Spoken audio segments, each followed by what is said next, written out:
Hello students, আমি আবার sell ডিভিশনের সেকেন্ড নেক্সট পার্ট নিয়ে চলে এসেছি। তো ভিডিওটা দিতে একটু লেট হয়ে গেল কিছু কাজের জন্য। তো আমরা চলে যাব, মানে আমরা আগে দেখে নিয়েছিলাম সেল সাইকেলের ব্যাপারে। তো এখানে আমরা আলোচনা করব মাইটোসিসের ব্যাপারে। ঠিক আছে, মানে after the cell cycle the যে এম ফেজে ঢুকে যাচ্ছে, যে G1 G2 এরকম করে করে গিয়ে একটা এম ফেজে যখন ঢুকছে, that is mitotic or meiosis. মানে after the cell cycle complete হচ্ছে যখন যখন এই এম ফেজটা ঢুকছে, হয় সেখানে মাইটোসিসে ঢুকবে, নয় মিওসিসে ঢুকবে, যে কোনো একটা সেল সাইকেলে ঢুকবে, মানে সেল ডিভিশনে ঢুকবে আর কি।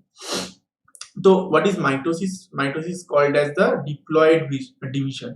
ঠিক আছে, mitosis produce genetically identical cells, means the genetics between the mother cell and the daughter cell is similar. ঠিক আছে, তার মানে আমার মাদার সেলে যদি যে যে নাম্বার অফ ক্রোমোসোম থাকে সেটা যদি ডটার সেলেও থাকে, তাই জন্য বলছে genetically identical cells. So it is a diploid division.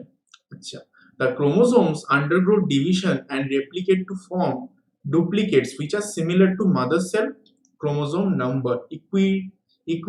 Equitational division বলা হয়, বিকজ যে মাদার সেলের থেকে ডটার সেলের ক্রোমোসোম নাম্বার একদম সেম হবে, কোনো রকম চেঞ্জেস হবে না। ঠিক আছে, যেটা আমরা মিওসিসে গিয়ে দেখবো যে হাফ নাম্বার অফ ক্রোমোসোম হয়ে যাবে।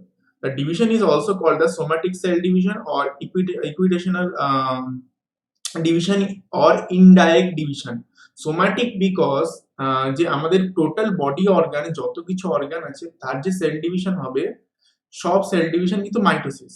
ঠিক আছে, যখন রিপ্রোডাক্টিভ অর্গানে যাব তখন সেটা হয়ে যাবে মিওসিস, সেই জন্য বলছে সোম্যাটিক সেল ডিভিশন। আচ্ছা, mitosis was coined by Fleming in 1882. It derives from Greek root mitos and refers to the thread-like nature of the chromosome in mitosis. এইবার যে প্রথম নাম দিয়েছিল ফ্লেমিং, এই কথাটা মানে এই সায়েন্টিস্টটার নাম অবশ্যই মনে রাখতে হবে। এবার ডিউরেশনে আসবো আমরা। হোয়াট ইজ ডিউরেশন, মানে what is the duration of mitosis?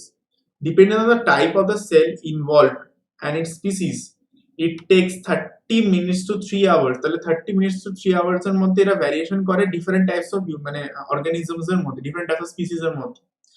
এবারে অকারেন্সে আসি, কোথায় হবে? What is the site of the mitosis? A common division method for both somatic or body cell and the germ cell. Germ cell ও কিন্তু mitosis হয়, এটা একটা খুব ইন্টারেস্টিং ব্যাপার। এটা ভুল ধারণা সবার যে germ cell A only meiosis হয়। That is totally wrong. The meiosis 1, meiosis 2, which is totally mitotic division, আমরা গিয়ে পরে দেখবো। তো জার্ম সেলের মধ্যেও হচ্ছে, আবার নর্মালি আমাদের সোম্যাটিক বডি সেলের মধ্যেও হচ্ছে। Plant meristematic tissues, root and shoot tips, যেরকম মেরিস্টেমেটিক আমরা টিস্যুতে পড়বো, animal skin, bone marrow, even the embryonic development stages of the mitotic division. ঠিক আছে, আচ্ছা তার আগে আমি বলে নিই, যেটা আমি বলা হয়নি, যে আমার আগের মানে সেল সাইকেলের ব্যাপারে তোমরা যদি জানতে চাও, তাই আমি আই বাটনে দিয়ে দেবো, সেখান থেকে তোমরা দেখে নিতে পারো। কারণ তোমরা সেল সাইকেলটা না বুঝতে পারলে তোমরা মাইটোসিস বা মিওসিস বুঝতে একটু প্রবলেম হবে। যাই হোক, তো এবার দেখবো what is the cause of the mitosis. First of all, kernplasm theory বলে একটা থিওরি আছে, হার্টউইক প্রপোজ করেছিল। সেই থিওরিটা কি বলছে? Due to the disturbance in nucleocytoplasmic ratio of the cell, means nucleocytoplasmic ratioটা কি? nucleocytoplasmic ratioটা হচ্ছে যে নিউক্লিয়াসের সাথে সাইটোপ্লাজম, মানে একটা নিউক্লিয়াস তার যে মাস অফ দ্য নিউক্লিয়াস, সেটা যদি সাইটোপ্লাজমের থেকে হিউজ হয়ে যায়, তাহলে সেটাকে আমরা মেটাবলিক্যালি মানে ঠিক আছে সেটা অ্যাক্টিভ, ইটস ওকে। বাট যদি তার মাসটা মানে সাইটোপ্লাজমের থেকে ছোট হয়ে যায়, তখন প্রবলেমটা হয় কি, এইটুকু একটা নিউক্লিয়াস সেটা একটা হিউজ একটা সাইটোপ্লাজমকে কন্ট্রোল করতে পারবে না। সেই জন্য তখন কি হয়, এই লেস সাইটোপ্লাজম মানে তখন শুরু করে দেয় এই মাইটোসিসের যে প্রসিডিউরটা। তো nucleoplasmic ratio of small cell is high as they have less cytoplasm. Nucleus efficiently controls the activity of cytoplasm in small cells. Which is the cytoplasm small, there is no problem. Okay, so these are metabolically more active cells. In a large cell, nucleus failed to control the activity of cytoplasm. To attain the control of the nucleus on metabolism, a large cell divides into two cells. Means it is divided into the two cells, যে যাতে আমি total কন্ট্রোলটা আবার নিতে পারি। যে আমি একেবারে outer region of the cytoplasm আমি কোনো কন্ট্রোল পাচ্ছি না, সেই কন্ট্রোলটা যাতে না থাকে। এরপর আসছে আরেকটা রিজন, সেটা হচ্ছে surface volume ratio. Surface volume রেশিওটা কি? A cell draws all the mineral needed for its maintenance and growth for its surface, যে আমার যে যা কিছু দরকার আমি সারফেস থেকে টেনে নেবো। এবার যদি হিউজ সারফেস মানে একটা বড় সেল হয়, ঠিক আছে, যে মানে অনেক বড় সেল হলে তার প্রবলেমটা কি, সারফেস এরিয়াটা ছোট হয়ে যায়। কেন বলছি, ভেতরে মাসটা তো অনেকটা বড়, বাট তার সেলের যে সারফেস সেটা তো সেমই থেকে যাচ্ছে, তার থেকে তো বাড়ছে বা কমছে সেরকম কিছু না। কিন্তু আমার চেষ্টা করতে হবে এমন একটা ছোট সেল তৈরি করা বা স্মলার সেল তৈরি করা, যেটা থ্রু দিয়ে আমার সারফেস রেশিও মানে সারফেস আর ভলিউমের যে রেশিওটা সেটা ঠিকঠাক থাকে, মানে আমার ছোট সেলের মধ্যে ইজিলি আমি অনেক জিনিস ড্র করতে পারবো বাইরে থেকে, যেটা আমার সেলের জন্য কাজে লাগে। তো সারফেস ভলিউম রেশিওটাকে ঠিক রাখার জন্য তখন আমার মাইটোসিস হয়। তো নেক্সট আমরা দেখে নেবো ফেজেস অফ মাইটোসিস। মাইটোসিসের কি কি ফেজ আছে। তো ফেজেস অফ মাইটোসিস আলোচনা করতে গেলে ফার্স্ট যে দুটো ফেজ আছে, সেটা সেই ফার্স্ট ফেজটা হলো ইন্টারফেজ, যেটা আমরা অলরেডি আগের ভিডিওতে আমরা ডিসক্রাইব করে ফেলেছি। এরপরে যেটা মাইটোটিক ফেজ, যেটা ডিভিশনাল ফেজ, যেটা মেন ফেজ বলতে গেলে, সেই ডিভিশনাল ফেজকে কতগুলো নামে ডাকা হচ্ছে, মাইটোটিক ফেজ বলা হয়, এম ফেজ বলা হয়, ডিভিশন ফেজ বলা হয়, যার ডিউরেশন ইজ 1 আওয়ার, মানে 1 আওয়ার হতে পারে, তার থেকে বেশিও হতে পারে। তা এই ডিভিশন ফেজটাকে আবার দুভাগে ভাগ করা হচ্ছে, that is sub division of the division phase. First phase is the karyokinesis, means the division of nucleus. Karyo means the nucleus, and cytokinesis, the division of cytoplasm. এবার karyokinesis, that is the main phase of division phase. সেই karyokinesis এর আবার 4টে stage আমরা দেখতে পাচ্ছি। তো first stage prophase, that is the longest stage in the mitosis, ঠিক আছে। তো ফার্স্ট পয়েন্ট দেখবো প্রোফেজে, যে chromatin threads get condensed into visible short and thick chromosomes. Chromatin যে থ্রেড গুলো সেগুলো একটা কনডেন্সড ফর্মে হয়, ক্রোমোজোমের একটা কি বলবো এটা টাইপ নিয়ে নিচ্ছে, ক্রোমোজোম যাকে আমরা ক্রোমোজোম বলে থাকি, that is a condensed form of chromatin threads. সেটা শুরু হচ্ছে আমার প্রোফেজে। এরপর chromosomes are already duplicated as paired chromatin, ক্রোমোজোমসরা ডুপ্লিকেট হয়ে গেছে অলরেডি, আমরা দেখিয়েছিলাম, that is the paired chromatin হচ্ছে, ডুপ্লিকেট হওয়ার পরে তারা পেয়ার্ড ক্রোমাটিনের মতো এরকম, যেখানে সেন্ট্রোমিয়ারের যে মাঝখানে যে কনস্ট্রিকশন ছিল আমরা আগে পড়েইছি, সেই কনস্ট্রিকশনে সেন্ট্রোমিয়ারে দুটো ক্রোমাটিড এরকম আটকে থাকে, ঠিক আছে। তো তাদেরকে বলা হয় sister chromatid. Sister chromatid attach to each other at centromere.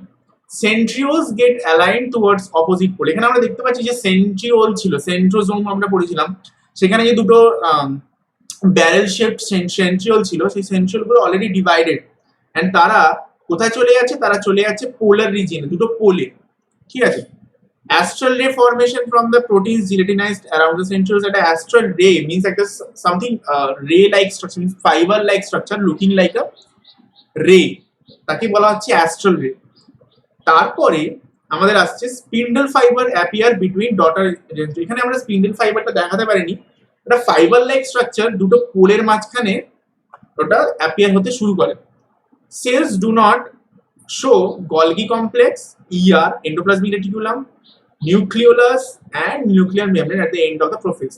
Means total আমার যত কিছু আছে, যত মানে আমাদের সেল অর্গানেলস থেকে শুরু করে সেল মেমব্রেন, নিউক্লিয়ার মেমব্রেন সব পুরোটাই ডিসঅ্যাপিয়ার হয়ে যায় after the last of the মানে কি বলবো একেবারে স্টপ পজিশনে এসে, যেখান থেকে প্রোফেজ থেকে আমরা নেক্সট ফেজে যাচ্ছি, সেখানে এসে পুরো ডিসঅ্যাপিয়ার হয়ে যাচ্ছে।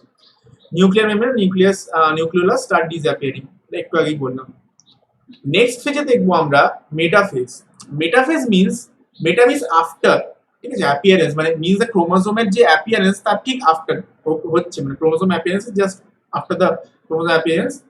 এই ফেজটার ফার্স্ট যে পয়েন্টটা দেখবো, the nuclear envelope is completely disintegrated, which highlight the start of the second phase in mitosis. Means প্রোফেজের যেখান থেকে পুরোপুরি নিউক্লিওলাসটা এন্ড নিউক্লিয়ার এনভেলপটা পুরোপুরি ডিসঅ্যাপিয়ার হয়ে গেল, তখন শুরু হলো মেটাফেজ, ঠিক আছে। তো মেটাফেজে কি হচ্ছে, the chromosome spread through out the cytoplasm, পুরো এরকম থ্রু আউট দ্য সাইটোপ্লাজমে ছড়িয়ে গেল, মানে একটা সেন্ট্রাল নিউক্লিয়াস থাকলো না। Spindle fibre attach to the chromosome at their kinetochore. দেখতেই পাচ্ছি আমরা এখানে কাইনেটোকোরে বা সেন্ট্রোমিয়ার যাকে বলা হয়, স্পিন্ডল ফাইবারগুলো অ্যাটাচ করে আছে। The condensation of the chromosome is complete. This is the stage where morphology of chromosome is easily visible. এটা খুব ইম্পর্টেন্ট একটা পার্ট এন্ড পয়েন্ট, যেখানে কোশ্চেন করা হয় যে কোন পার্টে বা কোন ফেজে আমরা ক্রোমোজোম সব থেকে ভালো ক্রোমোজোমের মরফোলজি বুঝতে পারি, সেটা মেটাফেজ স্টেজে। আচ্ছা, the chromosome is compiled into sister chromatid, এবং sister chromatid এর মধ্যে এরকম compiled থাকে, held together with the centromere and clearly visible at metaphase stage। এই কোশ্চেনটা আসে। আচ্ছা, chromosomes split up and arrange themselves on the equator to form metaphase plate। এই যে ক্রোমোজোম গুলো এরকম পুরো ছড়িয়ে যায়, ছড়িয়ে গিয়ে কি করে আমরা দেখতে পাচ্ছি এটা একদম ইকুয়েটোরিয়াল রিজিয়ন, যেখানটা একদম মিডিল, একদম জাস্ট একদম মিডিলে, সেলে যদি মিডিল বলা হয় কিছু একটা সেন্ট্রাল রিজিয়ন, সেই সেন্ট্রাল রিজিয়ন জুড়ে পুরো ইকুয়েটোরিয়াল রিজিয়ন জুড়ে একটা প্লেট ফর্মেশন হয়। ওইখানটাতেই আমাদের ক্রোমোজোম গুলো আমার বিলং করে। নেক্সট ফেজে আমরা দেখবো অ্যানাফেজ স্টেজ, যেটাকে বলা হচ্ছে smallest stage. Ana means up, phases appearances ঠিক আপের দিকে এবার যাচ্ছে, মানে অ্যাপিয়ারেন্স মানে দুটো ক্রোমোজোম দুই দিকে উপর দিকে চলে যাবে। দেখাচ্ছি কিভাবে। The early anaphase have interzonal fibers appearing at the equator। এখান থেকে আরেকটা ফাইবার তৈরি হয় ইন্টারজোনাল ফাইবার বলে। এদের কাজটা কি? এরা chromosome centromere split length wise, এবার এরা টানতে থাকে উপর দিক থেকে, ঠিক আছে, মানে দুটো পোল থেকে টানতে থাকে ইন্টারজোনাল ফাইবার্স।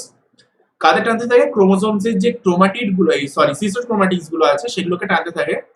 তাহলে কি হবে? একটা ডিভিশন হয়ে যাবে, লেন্থ ওয়াইজ ডিভিশন হয়ে যাবে। সিস্টার ক্রোমাটিড গুলো একটার সঙ্গে আরেকটা ডিভাইড হয়ে গিয়ে ইকুইটোরিয়াল প্লেট থেকে সরে যাচ্ছে, ঠিক আছে, ডিসপ্লেসড হয়ে গেল। The chromosomes characteristically appear U V or J shape. এই সময় ইউ ভি আর জে শেপের ক্রোমোজোম দেখা যায়। Chromosomes double inside a cell during mitotic anaphase. Every chromosome has one chromatid। যেটা ক্রোমোজোম ডাবল হয়েছিল সেগুলো অ্যানাফেজের সময় কি হয়ে যায়?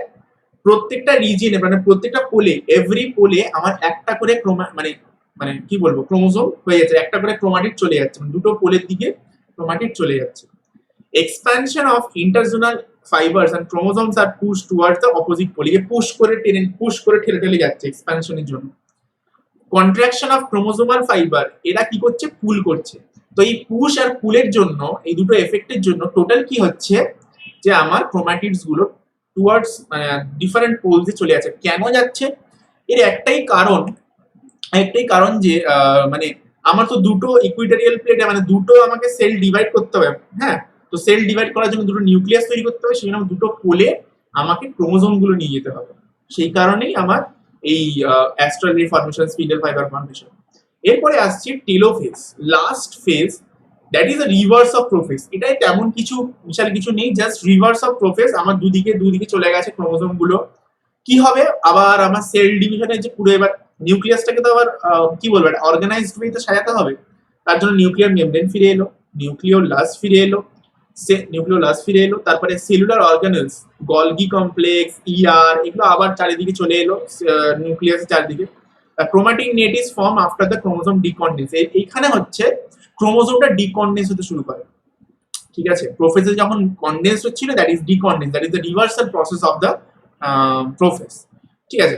তো ক্রোমোজোম লুজ দেয়ার ইন্ডিভিজুয়ালিটি, আলাদা আলাদা ক্রোমোজোম দেখা যায় না, পুরোপুরি ইন্ডিভিজুয়ালিটি তাদের হারিয়ে ফেলে, এবং ক্রোমাটিন ফাইবার্স কিছুটা নেট লাইক স্ট্রাকচার ফর্মেশন হয়। এইবার আমাদের মানে ক্যারিওকাইনেসিস এন্ডেড। এরপর শুরু হচ্ছে just after the telophase cytokinesis শুরু হচ্ছে, যেখান থেকে সাইটোপ্লাজমটা আমাকে ভেঙে দিতে হবে, মিনস দ্যাট ইজ ডিফারেন্সিয়েট করতে হবে। ফার্স্ট আমরা দেখবো অ্যানিমেলের সাইটোকাইনেসিস, অ্যানিমেল আর প্ল্যান্টের সাইটোকাইনেসিস টোটালি ডিফারেন্ট। ফার্স্ট পয়েন্টে দেখবো কি করছে অ্যানিমেলের সাইটোকাইনেসিস ভেরি মাচ ইজিয়ার, মানে অনেকটাই কমপ্লেক্স নয় প্ল্যান্টের থেকে। It occurs through constriction and furrow formation in the cell membrane. এই যে মাঝখানে যে এই যে সেল মেমব্রেনটা ছিল, ওখান থেকে একটা ফারো ফর্মেশন হয়, মিনস একটা চাপ দেবে মাঝখান দিকে, ওটা সরে যাবে আস্তে আস্তে, একটা ক্লিভেজ ফর্মেশন হবে বলা যায়। A mid-body equator is formed when the microtubules arrange in the middle। এইখানে মাইক্রোটিবিউলস, যেটা সাইটোস্কেলেটাল মাইক্রোটিবিউলস গুলো ওইখানে অ্যারেঞ্জ হয়ে যাবে মিড বডিতে, ঠিক আছে। Arrange in the middle while the microfilaments arrange in the peripheral ring। তো মাইক্রোফিলামেন্টস গুলো পেরিফেরাল রিং এ দিকে চলে যাবে, মাইক্রোটিবিউলস গুলো আমার মিডলে চলে আসবে। The cell organelles arrange themself at the either side of the equator। ইকুয়েটরের দুই দিকে সেল অর্গানেলস চলে যাবে, মিন্স এই পাশেও একটা ইয়ার আছে, ও পাশেও একটা ইয়ার আছে, টোটালি একটা মানে কি বলবো একটা ঠিকঠাক মানে মানে বাঁ হাত ডান হাত যেরকম সমান সমান সেরকমই দু সাইডে আমার দুদিকে সব সেল অর্গানস গুলো চলে যাবে। The contraction occurs at the attraction occurs between the mid body and peripheral ring. Peripheral ring এর দিকে যে আমার ইয়ে ছিল মাইক্রোফিলামেন্টস এন্ড মাইক্রোটিবিউলস গুলো যে ছিল মিডল রিং এ, এই যে একটা অ্যাট্রাকশন হচ্ছে এই মিড বডিতে, যে পেরিফেরাল রিং আর মিড বডির মধ্যে একটা অ্যাট্রাকশন হচ্ছে, এর জন্য একটা ফারো ফর্মেশন হয়। হ্যাঁ, outside of the cell, outside থেকে এরকম চাপ দিতে থাকে আর ইনসাইডের দিকে এরকম মানে ফেটে যেতে থাকে আস্তে আস্তে, মানে একটা কিছু কাটলে, ছুরি দিয়ে কাটলে সেরকম একটা কিছু হয়। The furrow form deepens continuously, আস্তে আস্তে ফারোটা আরো ডিপ হয়। And finally, the cell divides into two daughter cells. It is the animal cytokinesis. Next, cytokinesis in plants. Plants এর cytokinesis খুব ইন্টারেস্টিং। কি হয় এইখানে ওরকম মাইক্রোটিবিউলস চলে আসে না, ফারো ফর্মেশন হয় না। এখানে কি হয়, এখানে একটা জিনিস আছে, কেন হয় জিনিসটা, সেলের মানে অ্যানিমালস প্লান্ট সেলের একটা এক্সট্রা জিনিস থাকে, সেটা হচ্ছে আমাদের সেল ওয়াল। সেল ওয়াল ফর্মেশনটা এরকম ফারো ফর্মেশন দিয়ে হবে না। তো সেই জন্য কি করে, এটা সেল প্লেট ফর্মেশন প্রথমে টেক্স প্লেস, মানে প্রথমে হয়, because the constriction or even furrow is not possible, the cell wall is rigid, cell ওয়ালটাকে রিজিড বলে। Many Golgi vesicles and spindle microtubules arrange themselves at the equator. Microtubules are Golgi vesicles. Golgi vesicles এর কাজ কি? Golgi vesicles এর কাজ হচ্ছে যেটা ER তৈরি করবে, ইআর এর ডিপোজিট গুলোকে আমার যে প্রোটিন বলো বা লিপিড বলো সেগুলো কোথায় লাগে, মেইনলি আমাদের সেলুলোজ, সেগুলো কিন্তু আমাদের ইআর থেকেই তৈরি হয়ে আসে। হ্যাঁ, তো এই যে সেল ওয়াল তৈরি করার যে যাবতীয় materials, different types of materials সব কিন্তু ইআর আমার পাঠাচ্ছে। তাহলে ইআর মানে ইআর বলছি, সরি, গলগি কমপ্লেক্স আমার শর্ট আউট করে পাঠাচ্ছে। তো গলগি কমপ্লেক্স গুলো ইকুইটোরিয়াল রিজিয়নে এরকম একটা কিছু মানে একটা ফর্মেশন করবে, সেটাকে কি বলা হচ্ছে, sell plate. Golgi vesicles membranes fuse and form a plate-like structure which is called as a cell plate at the equatorial region. Golgi vesicles then secrete pectates and of calcium and magnesium. Calcium pectate and magnesium pectate formation করে, কারণ কি এই sell ওয়ালের যে আমার ingredient সেটা হচ্ছে calcium pectate আর magnesium pectate, যেখান থেকে সেলুলোজ তৈরি হবে। The cytokinesis of plant cell occur in the centrifugal orders. Centrifugals মানে ভেতর দিক থেকে বাইরের দিক থেকে ছিটকে যাবে সেন্ট্রিফিউজ করে। সেন্ট্রিফিউগাল আবার সেটার cell plate formation is form center to the periphery, means middle রিজিয়নে, এই রিজিয়নে আমার তৈরি হবে সেল প্লেটটা শুরু হবার দিয়ে আস্তে আস্তে আস্তে সেল প্লেটটা বাইরের দিকে যাবে। অ্যানিমাল সেলে কি হয়, Faro formation outside two inside, কিন্তু এখানে কি হয়, সেল প্লেটটা যেটা হয় মানে সেল প্লেট বলতে ফারো ফর্মেশন, সেটা আউটসাইড টু ইনসাইড। আর অ্যানিমাল প্লান্ট সেলে কি হয়, ইনসাইড থেকে আউটসাইডে আস্তে আস্তে সেল প্লেট তৈরি হতে হতে যাবে। Significance of the mitosis, that is the last part of the mitosis. Significance key, the mitosis helps the cell in maintaining proper size. It helps in the maintenance of the equilibrium in the amount of DNA and RNA in the cell. The mitosis provides the opportunity for the growth and development to the organs. Organs গুলোকে growth করতে help করবে, কারণ organs এর different types of cell এর তো genetic material তো একই হতে হবে। The old decaying dead cell, RBC নষ্ট হয়ে যায়, ডিফারেন্ট টাইপস অফ সেল আমাদের প্রত্যেকটা মুহূর্তে নষ্ট হচ্ছে, সেগুলোকে রিপ্লেস কে করবে, mitosis. In certain organisms the mitosis is involved in asexual reproduction. Asexual reproduction এর জন্য কিছু কিছু organisms A mitosis is very much important. The gonads and sex cells depend on the mitosis in increase in their number. Meiosis 2 তে আমরা mitosis দেখতে পাবো, সেই জন্য গোনাডস আর সেক্স সেলও কিন্তু আমার মাইটোসিস is very much মানে important. Cleavage of the egg during embryogenesis, এগের কিছু ক্লিভেজ বলে একটা জিনিস হয়, সেটা এমব্রায়োজেনেসিসের সময় মাইটোসিস হেল্প করে। তো যাই হোক, আমরা নেক্সট দিন মিওসিস নিয়ে আলোচনা করব। তো ভিডিওটা ভালো লাগলে সবার সঙ্গে শেয়ার করে নিও, আর অবশ্যই নতুন হলে আমার চ্যানেলে সাবস্ক্রাইব করো আর নিচে বেল আইকনটা টিপে দিও। তো আজকের মতো টাটা।